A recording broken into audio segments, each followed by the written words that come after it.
જૂનાગઢ, પોરબંદર અને દ્વારકાના ઘેડ વિસ્તારને લઈ અને અમે સતત સંઘર્ષ કરી અને 25 ઓક્ટોબર 2024ના રોજ ઘેડમાં ખેડૂત મહાપંચાયત કર્યા પછી સરકાર અચાનક જાઈ ગઈ અને ફેબ્રુઆરી 2025 બજેટ સત્રમાં સરકારે 1500 કરોડ રૂપિયા ફાળવવાની જાહેરાત તો કરી દીધી, પણ મને 2 દિવસ પહેલાં જે સરકારશ્રીનો કાગળ મળ્યો એમાં બહુ સ્પષ્ટ લખ્યું છે કે આ 1500 + 300 એટલે 1800 કરોડની સૈદ્ધાંતિક મંજૂરી મળી છે, હજી સુધી વહીવટી મંજૂરી મળી નથી। ત્યારે સવાલ એ ઊભો થાય છે કે ઘેડ વિસ્તારમાં કામ કરવું હોય તો ડિસેમ્બરથી લઈ અને મે મહિનો આ ઉત્તમ સમય છે।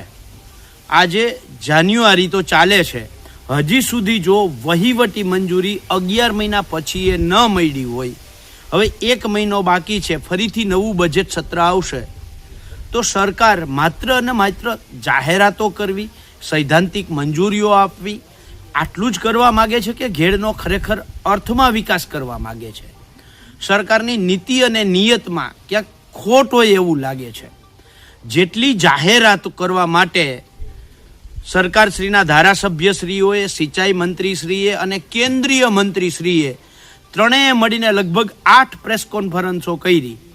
આ 8 પ્રેસ કોન્ફરન્સ કરવાની જગ્યાએ વહીવટી મંજૂરી માટે 8 વખત મુખ્યમંત્રી સાથે મિટિંગ કરી અને તરત જ વહીવટી મંજૂરી આપી હોત અને ઘેડના વિકાસના કામો ડિસેમ્બર મહિનાથી ચાલુ જો થઈ ગયા હોત તો અત્યારે ઘણું બધું કામ પૂર્ણ થયું હોત, પણ હજી સુધી તો વહીવટી મંજૂરી મળી નથી।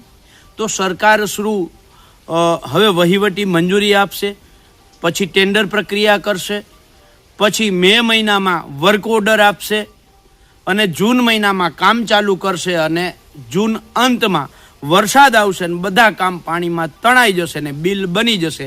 આવું જ કરવા માગે છે કે ઘેડનો ખરેખર વિકાસ કરવા માગે છે?